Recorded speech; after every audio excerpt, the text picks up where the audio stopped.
박사님, 어머니가 어제까지만 해도 밥을 잘 드셨는데 왜 갑자기?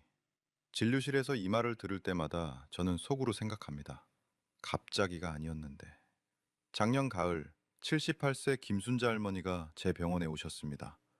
6개월 동안 5kg가 빠졌고 평생 하시던 등산도 그만두셨죠. 가족들은 나이가 드시니까라고만 생각했습니다. 그런데 제 눈에는 보였습니다. 할머니의 몸이 보내는 10가지 신호가 선명하게 보였습니다. 저는 가족들을 불러 이렇게 말씀드렸습니다. 지금부터 1년, 어머니와 후회 없는 시간을 보내세요. 그리고 정확히 11개월 후 78세 김순자 할머니는 가족들이 지켜보는 가운데 평화롭게 눈을 감으셨습니다. 딸은 제게 이렇게 말했습니다. 박사님 덕분에 마지막 1년을 선물처럼 보냈습니다. 만약 박사님의 말씀을 듣지 못했다면 아무것도 준비하지 못했을 거예요. 오늘 여러분께 그 10가지 신호를 모두 알려드리겠습니다. 올해로 85세. 저는 50년 넘게 내과 박사로 수많은 노인 환자들의 마지막 순간을 지켜봤습니다. 그런데 놀랍게도 돌아가시기 1년 전부터 대부분의 환자에게 나타나는 공통된 신호들이 있었습니다. 병원 검사에선 나오지 않지만 가족이라면 반드시 알아야 할 이 10가지 변화. 왜 체중이 빠지고, 왜 피곤해지며, 왜 갑자기 옛사람 이야기를 하는지. 수천 명의 마지막을 지켜본 박사로서 지금부터 그 누구도 알려주지 않는 중요한 진실을 말씀드리겠습니다. 이 영상은 사랑하는 가족과의 마지막 시간을 후회 없이 보내고 싶은 분들을 위한 것입니다. 본론에 들어가기 전에 만약 유익할 것 같다고 느끼셨다면 꼭 채널 구독과 좋아요로 응원해 주시면 감사하겠습니다. 앞으로도 시니어 세대 여러분께 도움이 되는 정보를 계속해서 전해드리겠습니다. 저는 노인병원에서 5천 명이 넘는 환자를 진료했고 많은 분들의 마지막 순간을 지켜봐 왔지요. 오늘 여러분께 말씀드리고 싶은 것은 의과대학 교과서에도 없고 대형 병원 의사들도 잘 모르는 소중한 정보입니다. 노인들이 세상을 떠나기 약 1년 전부터 나타나는, 하지만 대부분의 가족들이 놓치는 그 신호들 말입니다. 수천 명의 환자 자료를 분석하며 발견한 이 패턴은 질병과 무관하게 거의 모든 노인에게서 나타납니다. 많은 가족들이 저에게 박사님 갑자기 돌아가셨어요 라고 말합니다. 특히 우리나라는 죽음에 대해 미리 이야기하는 것을 꺼리기 때문에 이런 경우가 더 많습니다. 하지만 50년 임상 경험으로는 진정한 의미의 갑작스러운 죽음은 거의 없습니다. 단지 우리가 그 조용한 신호들을 읽지 못했을 뿐입니다. 2015년에 국내외 노인 병원 환자 1200명을 살펴본 결과 돌아가시기 1년 전부터 뚜렷한 신호를 보인 경우가 무려 92%에 달했습니다. 그런데도 가족 중 이를 알아차린 비율은 겨우 15%에 불과했지요. 여러분은 가족 중에 갑작스럽게 돌아가신 분이 계신가요? 혹시 지금 생각해 보면은 어떤 변화나 신호가 있었는지 기억나시나요? 댓글로 여러분의 경험을 나눠주세요. 첫 번째 신호. 이유 없는 체중 감소. 이는 단순한 식욕 저하가 아닙니다. 50년간 기록한 자료를 보면 생애 마지막 1년에 접어든 노인의 약 78%가 눈에 띄는 체중 감소를 경험합니다. 평균적으로 6개월 동안 체중의 58%가 감소하는데 이는 60kg 노인이 35kg 빠지는 수준입니다. 특이한 점은 이런 체중 감소가 암이나 다른 질병으로 인한 것이 아닌 경우가 많다는 사실입니다. 이것은 우리 몸이 단백질을 만들고 근육을 유지하는 능력이 줄어든다는 신호입니다. 체중이 줄어드는 것은 단순히 살이 빠지는 것이 아니라 근육량이 급격히 감소하고 있다는 증거이지요. 이로 인해 기력이 빠르게 떨어지고 병을 이겨내는 힘도 약해집니다. 우리 병원에 90세 한명숙 할머니가 계셨습니다. 6.25 전쟁 시절에도 끼니를 거른 적 없다고 자랑하시던 분이었지요. 평생 자식들을 위해 밥상을 차리셨고 손주들이 방문할 때면 늘 푸짐한 음식을 준비하셨습니다. 그러다 어느 날 딸이 찾아와 이렇게 말했습니다. 박사님, 어머니가 요새 밥을 잘 안 드세요. 평소 좋아하시던 된장찌개도 국물만 드시고 옷도 2달 사이에 헐렁해졌어요. 암이라도 생긴 걸까요? 우리는 위내시경, CT, 혈액 검사 등 온갖 검사를 했지만 특별한 질병은 발견되지 않았습니다. 6개월 후 90세 한명숙 할머니는 특별한 병 없이 편안하게 눈을 감으셨습니다. 또한 나이가 들면 미각과 후각이 둔해져서 음식의 맛을 예전처럼 느끼지 못하게 됩니다. 실제로 생을 마감하기 1년 전 노인들의 약 65%가 음식이 예전 같지 않다고 말합니다. 더 위험한 점은 이 체중 감소가 넘어질 위험을 크게 높인다는 것입니다. 경험으로는 이유 없이 체중이 준 노인은 그렇지 않은 노인보다 넘어질 확률이 3배 이상 높았습니다. 근력이 줄어 균형을 잡기 어려워지기 때문이지요. 특히 우리나라 노인들의 경우 잘 먹어야 한다는 생각 때문에 이 시기가 환자와 가족 모두에게 스트레스가 됩니다. 가족들은 더 맛있는 음식, 보양식, 영양제 등으로 상황을 개선하려 노력하지만 결과적으로 이는 오히려 관계의 긴장만 높일 수 있습니다. 환자 가족들에게 항상 조언하는 것은 이 시기에는 음식의 양보다 순간의 즐거움에 집중하라는 것입니다. 할머니가 평생 건강을 위해 못 드시던 아이스크림이 있다면 이제는 그 작은 행복을 허락해 드려도 좋습니다. 실제 사례를 하나 더 들어볼까요? 87세 오병수 할아버지는 6개월 동안 7kg가 빠졌습니다. 온갖 검사에도 원인을 찾지 못했지요. 가족들은 계속해서 잘 드시라고 권했고 이로 인해 식사 시간이 전쟁터가 되었습니다. 제가 제안한 것은 오히려 정반대였습니다. 할아버지가 좋아하시는 소주 한 잔과 함께 소량이라도 즐겁게 드실 수 있는 환경을 만들어 드리세요. 결과적으로 87세 오병수 할아버지의 마지막 3개월은 훨씬 평화로웠고 가족들은 그 소중한 시간을 감사히 여깁니다. 만약 여러분의 부모님이나 배우자가 6개월 내에 체중의 5% 이상을 뜻하지 않게 빠졌다면 이는 분명한 관찰이 필요한 신호입니다. 영양제나 보충제로 해결될 문제가 아닐 수 있으니 이 시간을 소중한 대화와 기억을 만드는 기회로 삼으세요. 두 번째 신호, 이유 없는 지속적인 피로감. 이것은 단순한 피곤함이 아닙니다. 좀 쉬면 괜찮아질 거야 라고 생각하기 쉽지만 이는 충분히 쉬어도 회복되지 않는 깊고 지속적인 탈진 상태를 말합니다. 연구에 따르면 임종을 1년 앞둔 노인의 약 83%가 이런 증상을 보입니다.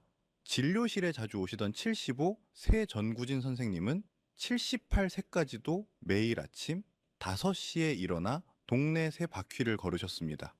평생 공무원으로 일하며 단 하루도 지각한 적 없다고 자랑하시던 분이었지요.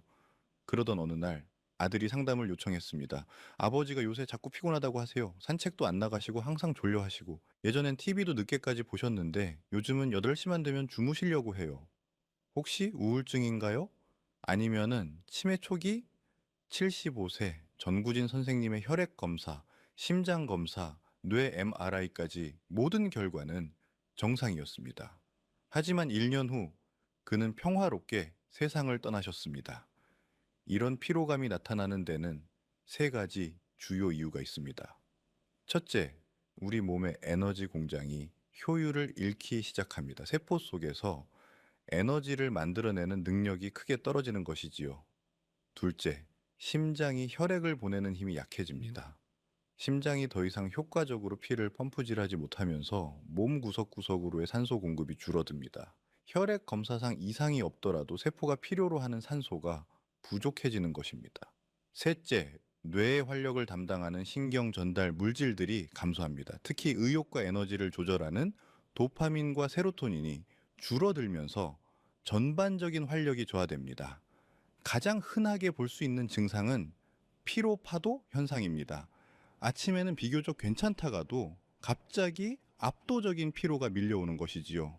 마치 벽에 부딪힌 것처럼 갑자기 기운이 빠지는 경험을 하게 됩니다. 위험한 점은 이러한 피로감으로 인해 노인들이 일상생활에서 점점 물러나게 된다는 것입니다. 사회적 활동이 줄어들고 운동량이 감소하며 결과적으로 근육량이 더 빠르게 줄어드는 악순환이 발생합니다. 또한 피로로 인한 주의력 저하는 넘어지거나 사고 날 위험을 높입니다. 특히 우리나라 노인 세대는 게으름을 큰 죄로 여기는 경향이 있어 이런 피로감을 자신의 의지력 부족으로 오해하고 자책하는 경우가 많습니다. 이로 인한 마음의 부담이 상황을 더 악화시키기도 합니다. 실제 환자 중에는 평생 농사일을 하며 부지런히 살아온 82세 송말순 할머니가 계셨습니다. 갑자기 찾아온 극심한 피로감에 내가 게을러졌나? 자책하며 무리하게 일을 하려다 결국 쓰러지신 경우도 있었습니다. 50년 경험으로 볼 때 가족들이 가장 큰 실수를 하는 부분이 바로 여기입니다. 더 활동적으로 지내셔야 해요. 운동을 해야 기력이 좋아져요라고 권유하는 것이지요. 하지만 이 시기에는 오히려 의미 있는 휴식을 도와드리는 것이 중요합니다. 어떻게 도울 수 있을까요? 우선 하루 중 기운이 가장 좋은 시간대를 파악하고 그 시간에 가장 의미 있는 활동을 계획하세요. 대부분 아침 시간이 가장 에너지가 높습니다. 또한 짧은 활동 후 충분한 휴식을 취할 수 있도록 환경을 만들어 주세요. 그리고 무엇보다 이런 피로감이 게으름이나 의지 부족이 아니라 자연스러운 몸의 변화임을 이해시켜 드리는 것이 중요합니다. 75세 전구진 선생님의 아들은 결국 아버지의 일과를 바꿨습니다. 긴 산책 대신 아침에 짧은 정원 산책으로 바꾸고 오후에는 충분한 휴식 시간을 마련했지요. 그리고 가장 중요한 것은 아버지가 피곤해 하실 때 더 이상 힘내세요 라고 말하지 않고 그저 함께 앉아 손을 잡아드렸다는 것입니다. 여러분은 언제 마지막으로 부모님이나 배우자의 손을 오래 잡아드렸나요? 때로는 말보다 그런 따뜻한 접촉이 더 큰 위로가 됩니다. 세 번째 신호, 관심과 의식이 내면으로 향하는 것. 이것은 단순한 건망증이나 혼란스러움이 아닙니다. 50년간의 관찰 결과 임종 1년 전 노인들의 약 75%가 이런 변화를 보입니다. 현재보다는 과거에, 현실보다는 추억에 더 집중하게 되는 것이지요. 83세 윤미자 할머니의 손녀가 물었습니다. 할머니가 갑자기 돌아가신 할아버지 이야기를 자꾸 하세요. 50년 전에 돌아가셨는데요. 또 가끔은 주변 사람을 못 알아보기도 하시고 어제는 어머니가 부른다고 하셨는데 증조 할머니는 70년 전에 돌아가셨거든요. 치매인가요? 아니면 환각? 정밀 검사를 진행했습니다. 83세 윤미자 할머니는 뇌 검사에서 경미한 저산소증만 있을 뿐 치매는 아니었습니다. 그저 몸이 보내는 신호를 따라가고 계셨던 겁니다. 8개월 후 할머니는 꿈에서 할아버지를 만났다고 말씀하신 다음 날 아침 평화롭게 떠나셨습니다. 이런 현상이 나타나는 이유는 우선 뇌로 가는 혈액에 작은 변화가 일어나기 때문입니다. 특히 생각과 결정을 담당하는 전두엽과 기억을 담당하는 해마의 혈류가 감소하면서 가장 오래되고 깊은 기억들이 오히려 더 선명해지는 현상이 나타납니다. 또한 뇌속 신경 전달 물질의 균형이 변화하면서 오래된 기억과 관련된 신경 경로가 더 활성화됩니다. 이것이 바로 먼 과거의 기억이 더 생생하게 떠오르는 이유입니다. 놀라운 점은 이 시기에 노인들이 종종 이미 돌아가신 가족이나 친구에 대해 이야기하고 때로는 그들을 본다고 말하기도 한다는 것입니다. 의료계에서는 이를 임종 전 방문이라고 부릅니다. 실제로 호스피스에 계신 환자의 약 50에서 60%가 이런 경험을 한다는 연구 결과가 있습니다. 많은 가족들이 이런 현상을 정신 이상으로 오해하기 쉽지만 이는 실제로 매우 자연스러운 과정입니다. 전 세계 거의 모든 문화권에서 비슷한 현상이 보고되고 있지요. 위험한 점은 이런 변화로 인해 현실적인 판단력이 떨어질 수 있다는 것입니다. 돈 관리나 중요한 결정에 영향을 미칠 수 있으며 낯선 환경에서 길을 잃거나 혼란스러워 할 위험도 높아집니다. 또한 대화나 모임에 참여하는 관심이 줄어들고 조용히 앉아 있는 시간이 많아집니다. 이것은 그들이 여러분을 사랑하지 않아서가 아닙니다. 그저 마음이 점점 내면으로 향하고 있는 것입니다. 환자 중 평생 사교적이었던 78세 조성환 할아버지는 손자의 결혼식에서도 조용히 구석에 앉아 계셨습니다. 가족들은 그가 행사를 즐기지 않는다고 오해했지만 나중에 할아버지는 내 인생에서 가장 행복한 날이었다고 말씀하셨습니다. 그저 그것을 표현하는 방식이 달라진 것뿐이었지요. 이 시기에 가족들이 할 수 있는 가장 소중한 일은 그들의 이야기를 들어주는 것입니다. 때로는 현실과 다르게 들리는 이야기라도 그것을 부정하거나 현실로 돌려놓으려 하지 마세요. 그저 그 여정에 함께 해주는 것이 중요합니다. 실제 도움이 되는 조언을 드리자면 환경을 단순하고 익숙하게 유지하세요. 복잡한 새로운 장소보다는 친숙한 공간이 더 안정감을 줍니다. 또한 옛날 사진첩이나 추억의 물건들을 함께 보는 것도 좋은 방법입니다. 그리고 무엇보다 그들이 말하는 보인다거나 들린다는 경험을 부정하지 마세요. 그것은 그들에게 매우 실제적이고 의미 있는 경험입니다. 여러분은 가족 중에 이런 변화를 보이는 분이 계신가요? 어떻게 반응하고 계신지요? 네 번째, 신호. 몸의 방어력이 크게 약해지는 것. 이는 단순히 나이가 들어 감염에 약해지는 것과는 다릅니다. 연구에 따르면 임종 1년 전 노인의 약 82%가 갑작스럽고 지속적인 면역력 저하를 경험합니다. 76세 강태호 할아버지는 평생 건강하게 사셨습니다. 군 장교 출신으로 규칙적인 생활과 철저한 자기 관리로 유명했지요. 그런데 어느 날부터 작은 감기에도 쉽게 걸리고 상처가 잘 아물지 않기 시작했습니다. 6개월 동안 3번의 폐렴으로 입원하셨지요. 가족들은 왜 갑자기 면역력이 약해졌을까요? 라고 물었습니다. 모든 검사에서 면역 체계는 나이에 비해 정상으로 나왔습니다. 하지만 9개월 후 76세 강태호 할아버지는 가벼운 독감으로 시작된 합병증으로 돌아가셨습니다. 의학적으로 보면 나이가 들면서 우리 몸의 면역 체계는 서서히 약해집니다. 하지만 생의 마지막 단계에서는 그 속도가 훨씬 빨라집니다. 자세히 살펴보면은 병균을 퇴치하는 우리 몸의 방어 세포들이 제 기능을 못하게 됩니다. 백혈구, T세포, B세포 같은 이 세포들은 바이러스나 세균을 인식하고 제거하는 핵심 역할을 하는데 그 능력이 현저히 떨어지는 것이지요. 또한 몸의 만성적인 염증 상태가 지속되면서 전반적인 건강이 악화됩니다. 이를 만성 저등급 염증이라고 하는데 이는 노화 과정을 더욱 가속화시킵니다. 특히 주목할 점은 평생 건강했던 사람들에게서 이런 변화가 더 뚜렷하게 나타난다는 것입니다. 그들은 갑자기 반복적인 감염에 시달리게 되고 상처 치유 시간이 현저히 늘어나며 항생제에 대한 반응도 둔해집니다. 위험한 점은 노인에게서는 증상이 젊은 사람과 다르게 나타난다는 것입니다.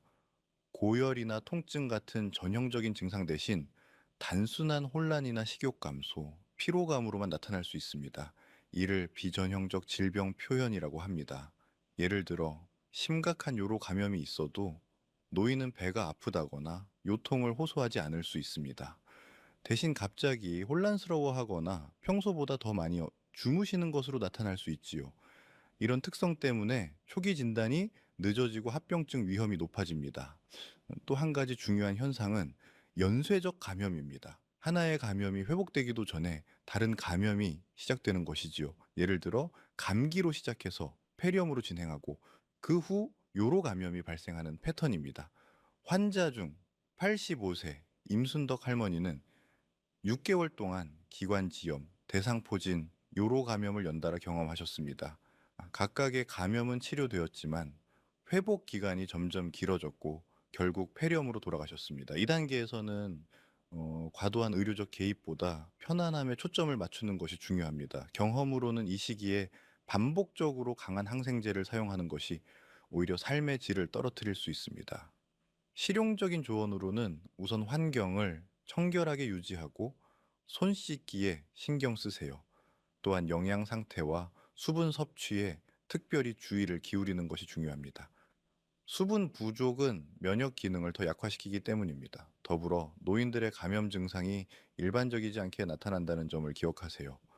단순한 혼란, 평소보다 심한 피로감, 식욕 감소 등이 심각한 감염의 유일한 신호일 수 있습니다. 이런 변화를 발견하면은 즉시 의사와 상담하세요. 마지막으로 예방접종의 중요성을 강조합니다. 독감, 폐렴구균, 대상포진 백신은 이 시기에 특히 중요합니다. 하지만 백신 효과가 젊은 사람들보다 낮을 수 있다는 점도 알아두세요. 76세 강태호 할아버지의 가족들은 결국 병원 입원과 항생제 치료 반복 대신 집에서의 편안한 돌봄을 선택했습니다. 그들은 아버지가 병원 침대보다 자신의 방에서 더 행복해 하신다는 것을 깨달았지요. 마지막 3개월 동안 그들은 불필요한 의료적 개입 대신 좋은 추억 만들기에 집중했습니다. 이것은 어려운 결정이었지만 모두가 나중에 올바른 선택이었다고 말했습니다. 다섯 번째, 신호. 숨쉬기와 혈액순환의 변화. 다섯 번째 신호는 숨쉬기와 혈액순환의 변화입니다. 임종을 약 3에서 6개월 앞둔 노인들에게서 특별한 숨쉬기 패턴이 나타납니다. 깊고 빠른 숨을 쉰 후 잠시 숨을 멈추는 것이 반복되는 것이지요.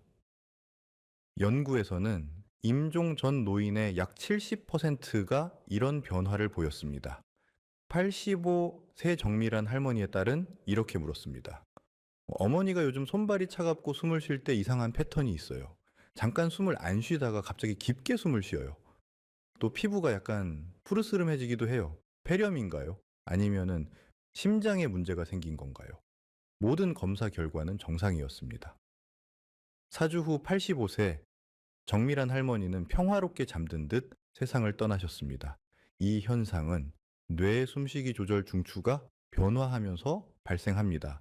특히 혈액 속 이산화탄소 농도를 감지하는 능력이 변화하면서 숨쉬기 패턴이 불규칙해지는 것입니다. 또한 혈액 순환 패턴도 크게 변화합니다. 몸이 중요한 장기에 혈액을 집중시키는 과정이 일어나면서 손발이 차가워지고 피부색이 창백해지거나 때로는 푸르스름해집니다. 이를 말초, 혈액 순환 감소라고 합니다. 더 자세한 변화로는 피부에 대리석 무늬 같은 반점이 생기는 것도 있습니다.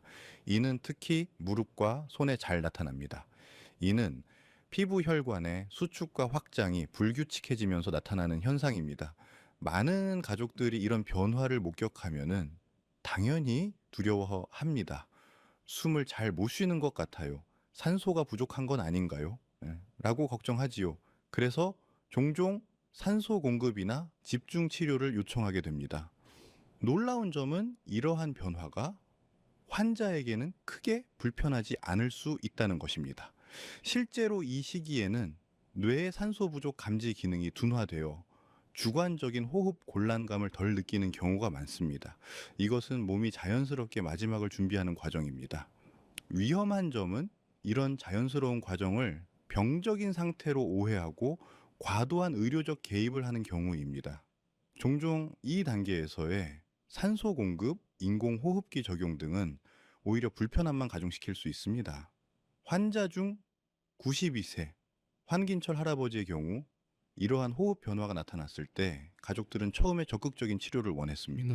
하지만 저는 그들에게 이것이 자연스러운 과정임을 설명했고 대신 할아버지가 편안함을 느낄 수 있는 방법을 제안했습니다. 결과적으로 92세 황인철 할아버지는 병원이 아닌 집에서 사랑하는 가족들에 둘러싸여 평화롭게 생을 마감하셨습니다. 이 시기에 가족들이 할 수 있는 가장 중요한 일은 따뜻함과 편안함을 제공하는 것입니다.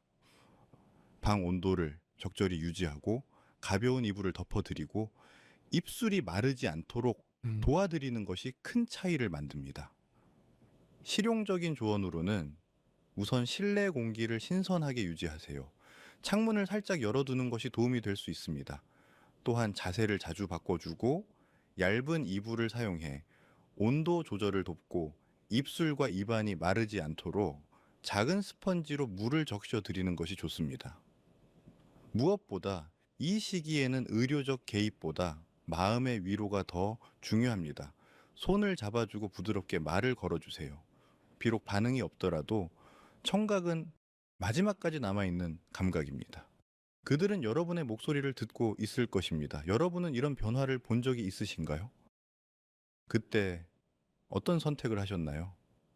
생리학적 변화에 이해 노인의 몸에서 일어나는 이러한 변화들은 단순한 노화 현상이 아닌 더 근본적인 생리학적 변화의 일부입니다. 이 과정을 좀 더 깊이 이해하면 우리가 마주하는 변화들에 더 현명하게 대응할 수 있습니다.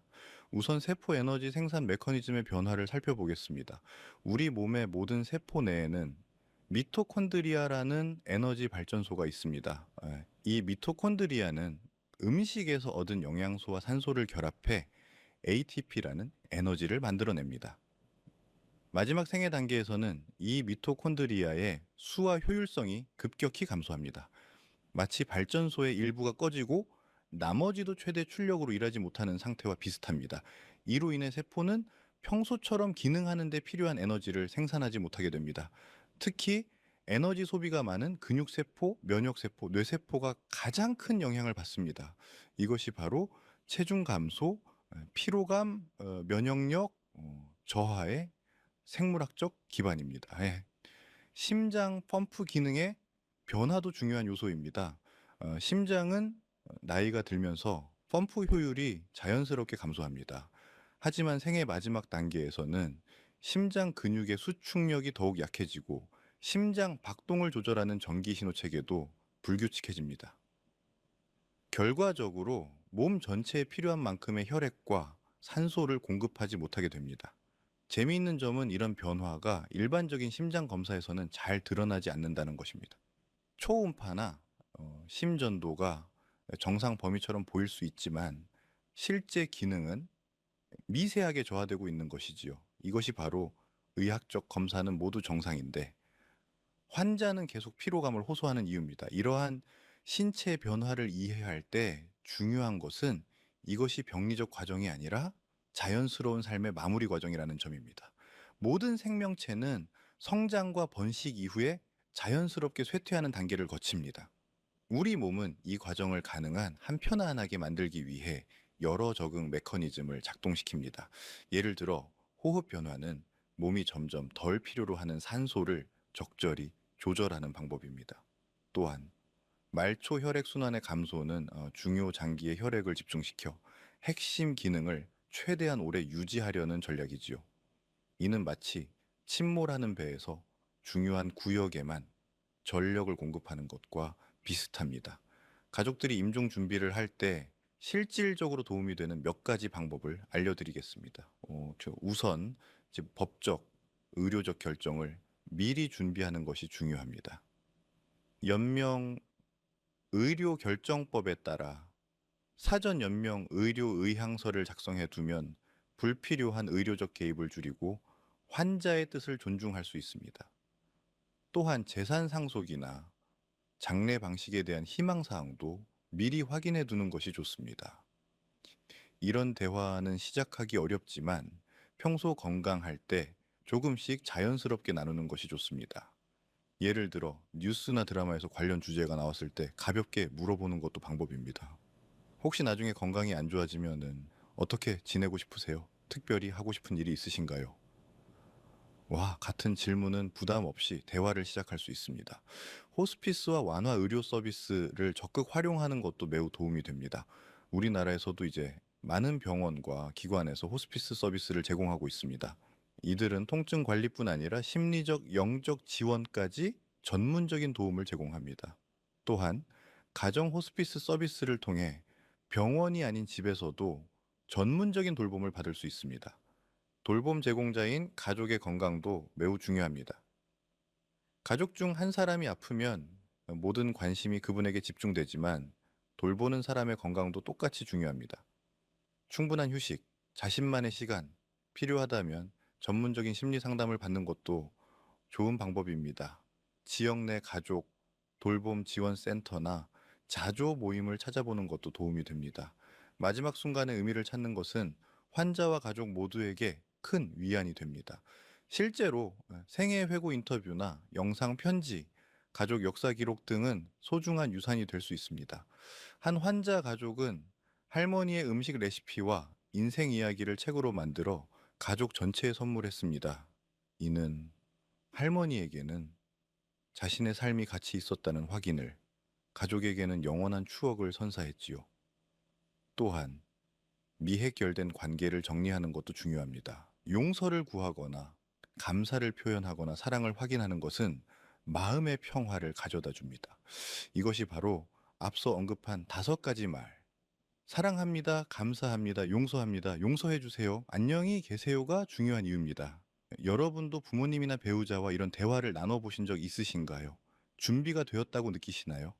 이 5가지 신호를 알고 있다면 여러분은 이제 갑자기 돌아가셨어요. 라는 말을 하지 않게 될 것입니다. 대신 마지막 순간까지 의미 있는 시간을 함께 할 수 있을 것입니다. 박사로서 50년간 배운 가장 중요한 교훈은 죽음이 끝이 아니라 삶의 일부라는 것입니다. 그리고 좋은 죽음을 위한 첫 번째 단계는 그 신호를 인식하는 것에서 시작됩니다. 환자의 딸이 저에게 말했습니다. 박사님, 이 신호들을 알았기에 저희는 아버지와의 마지막 3개월을 평생의 선물로 간직할 수 있게 되었습니다. 여러분도 그런 선물을 받으실 수 있기를 바랍니다. 오늘 여러분이 실천할 수 있는 한 가지는 가족에게 5마디 말을 전하는 것입니다. 사랑합니다. 감사합니다. 용서합니다. 용서해 주세요. 안녕히 계세요.